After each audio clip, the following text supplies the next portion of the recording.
Thomas, a renowned doctor, awakens from a deep sleep at the top of a gigantic tree, enclosed in a transparent capsule that gently floats among the branches.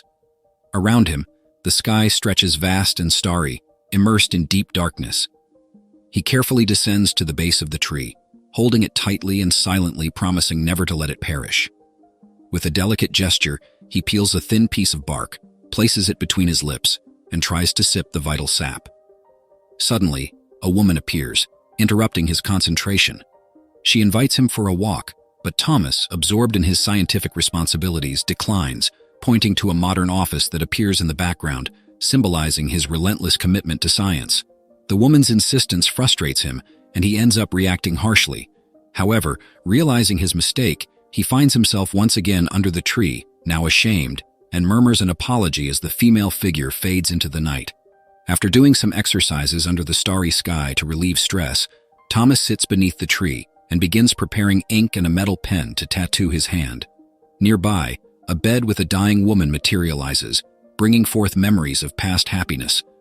Looking at the ring on his finger, Thomas feels an urgency to leave, declaring himself ready to move on.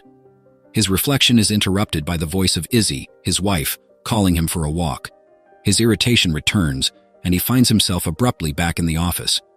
There, he realizes how heavy the workload is and how much Izzy doesn't understand his dedication. When she walks away, hurt, Tom feels guilty, but is reminded that an urgent project awaits him. In the laboratory, Tom leads his team in experiments to cure cancer. They are operating on a monkey, but the assistant reports that there is no suppression of the cancer cells, suggesting that the animal will have to be sacrificed. Devastated, Tom steps away, but a sudden memory of the samples from a Guatemalan tree strikes him. He compares the sample data with human brain tissues and finds a surprising correlation. Driven by the possibility of a breakthrough, Tom decides to experiment with the fusion of the samples, despite his assistant's objections. The team proceeds cautiously, injecting the new solution into the monkey. After the procedure, Tom, exhausted, realizes that the ring has disappeared from his finger. Dr. Lillian doesn't hold back when confronting Tom. Upset with his impulsive decision to inject an experimental compound into Donovan, the test monkey, she suggests that Tom take a few days to calm down and reflect with his wife. However, Tom counters, reminding her that his presence was due to her request in the first place. After the argument, he returns home and finds Izzy in an unusual scene, barefoot and enchanted, gazing at the stars from the rooftop, despite the biting cold and accumulating snow. She, always fascinated by the cosmos, points out a nebula forming around a dying star, known by the Mayans as Xibalba, the gateway to the underworld. According to Izzy, this is also the setting of the book she's working on, which begins in Spain and leads to this mythical underworld, though she has yet to find an ending for the story.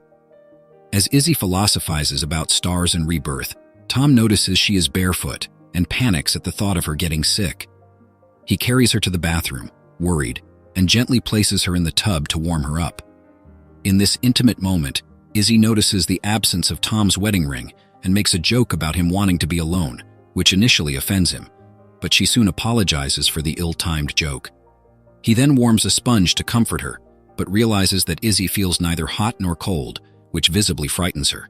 Tom reassures her, and in a loving gesture joins her in the tub. Later, as Izzy hands her manuscript to Tom, seeking his opinion, he is interrupted by an urgent phone call from the lab. Upon arriving, he discovers that Donovan not only recovered, but is exhibiting exceptional health, with his scar nearly gone and a noticeable increase in brain activity. Despite this, the cancer cells still persist. Determined, Tom instructs his team to find another monkey to replicate the experiment. Back at home, he immerses himself in the pages of The Fountain, the title Izzy has given her book. The first chapter describes a burning Spain, where the Grand Inquisitor self-flagellates after receiving the confession of the heretics, who surrender their lands to the Church, foreshadowing the weakening and eventual fall of the Queen's authority over the nation. Tomás Verde, the fearless conqueror, was abruptly confronted with a terrible threat to his beloved Queen Isabel, and despite her prohibition, he decided to eliminate the Inquisitor. The Inquisitor, in turn, led the trials of the supposed heretics, condemning them under the premise that suffering was the only path to salvation for the soul imprisoned in the body. The confessions extracted from the prisoners indicated that they served the Queen, who was accused of corrupting the scriptures and plunging Spain into sin in her relentless pursuit of earthly immortality, a futile goal, according to the Inquisitor, in the face of the inevitability of death and the imminence of the final judgment. As Thomas positioned himself to shoot, an urgent order from Isabel interrupted him, demanding his presence. In the ensuing meeting, the Queen entrusted Thomas with the mission of protecting Spain at any cost, revealing an unusual plan. She presented a Mayan dagger, adorned with a map that pointed to a pyramid at the origin of life, where an extraordinary tree, the Tree of Life, promised immortality to whoever drank from it. Frustrated, Thomas questioned how a myth about eternal life could help them against the Inquisitor, but Isabel reminded him of the trees of Eden, knowledge and life. Expelled after tasting the fruit of the former, Adam and Eve were forever barred from the latter. Resolute, Thomas accepted the mission, receiving from Isabel a ring as a symbol of his commitment, with her promise to be his Eve after liberating the nation. Leaving the pages of the book, Thomas returned to reality, but Izzy, his companion, was not nearby. He found her in a museum, absorbed in the analysis of an ancient Mayan manuscript. Enthusiastically, she pointed to the illustration of the man who sacrificed his life for the world, giving rise to the Tree of Life. His body nourished the roots that formed the earth, and his soul ascended to the heavens, transforming into branches. Although Thomas mocked her belief in ancient tales, he said goodbye, promising to meet her that night.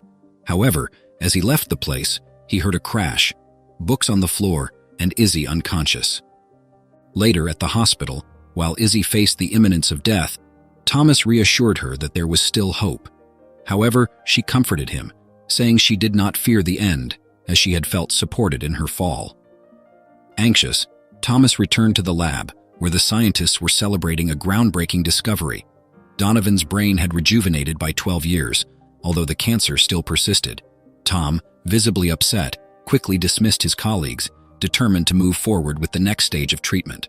Meanwhile, he received news that Izzy was feeling a little better.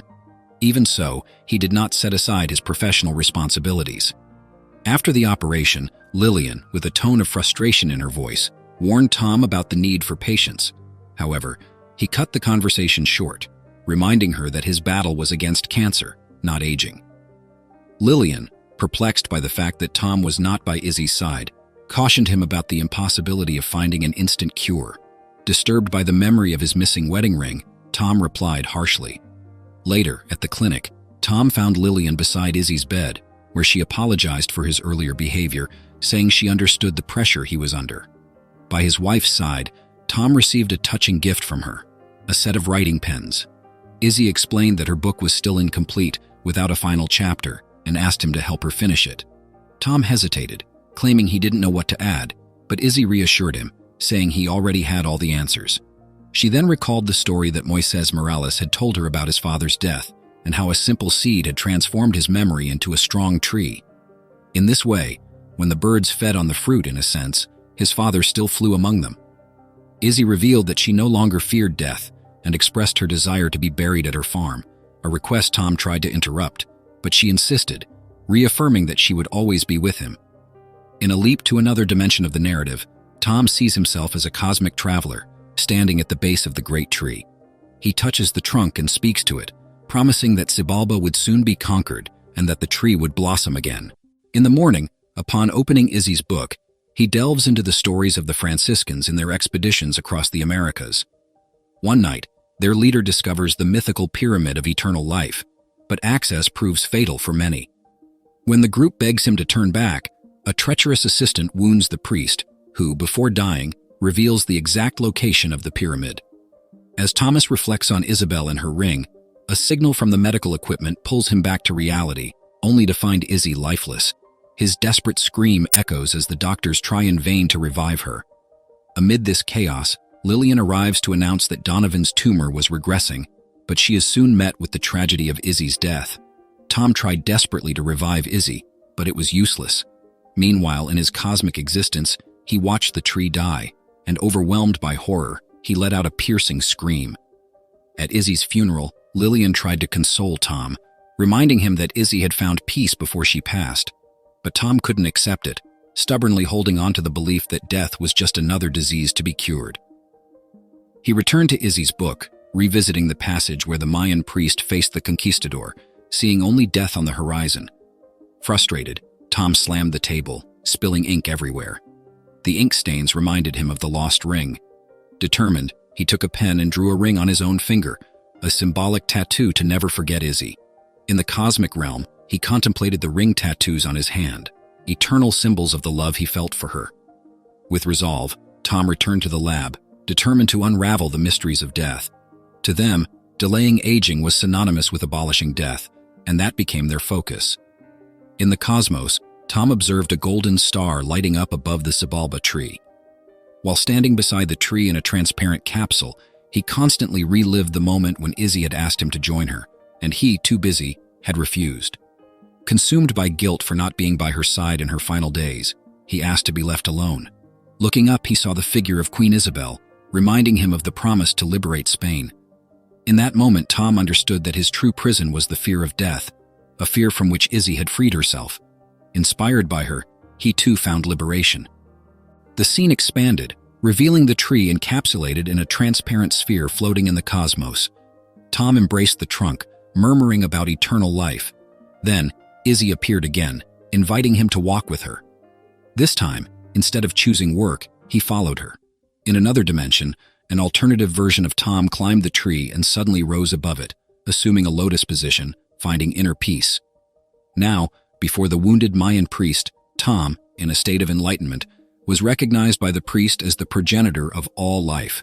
The priest offered his life in sacrifice, and Tom, accepting the gesture, ended his life.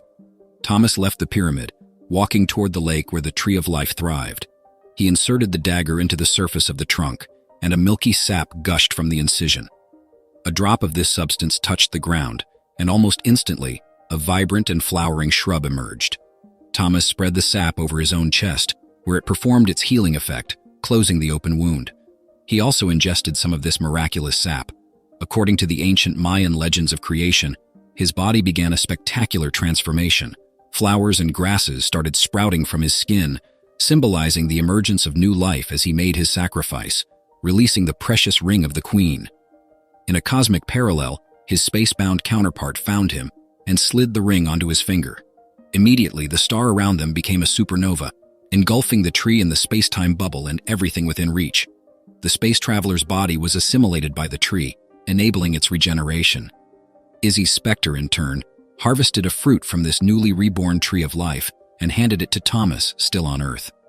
He planted this fruit at the grave of his beloved wife, saying his final goodbye and announcing the conclusion of his book. The film weaves a dense narrative of symbolism and allusions, referencing parables and treatises from renowned philosophers. One lesson stands out. In the end, every journey returns to its origin. For some, this path is short, marked by few steps.